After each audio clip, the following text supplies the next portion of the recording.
So next customer లొకేషన్కి వెళ్ళి,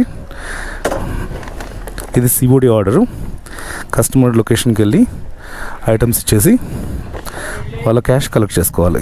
కన్నడ అర్థం కాని వాళ్ళకి తెలుగులో చెప్తాను. ఈ బ్లింకిట్ యాప్ రిజిస్టర్ చేసుకున్న తర్వాత ఆ బ్లింకిట్ స్టోర్ కి వెళ్ళి క్యూఆర్ కోడ్ స్కాన్ చేయాలి. క్యూఆర్ కోడ్ స్కాన్ చేసిన తర్వాత మనకు ఆర్డర్స్ వస్తాయి. ఆర్డర్ పోయి డెలివరీ చేసి మళ్ళీ వచ్చి క్యూఆర్ కోడ్ స్కాన్ చేస్తేనే నెక్స్ట్ ఆర్డర్ వస్తుంది, లేకపోతే నెక్స్ట్ ఆర్డర్ రాదు, లాగౌట్ అయిపోతాం. బాలాజీ ఓషన్ దీనికైతే వచ్చేసాము. 4 ఐటమ్స్. ఏం ఐటమ్స్ ఉన్నాయంటే Amul salted butter, Amul garlic and herbal, grocery items ఏవో ఉన్నాయి. బ్లింకిట్ ఫస్ట్ డెలివరీ ఇవ్వబోతున్నాను. ఇక్కడ item COD reached delivery location కొట్టేశాను.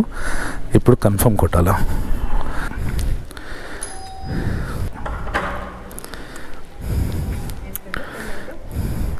$284 ma'am. 84 change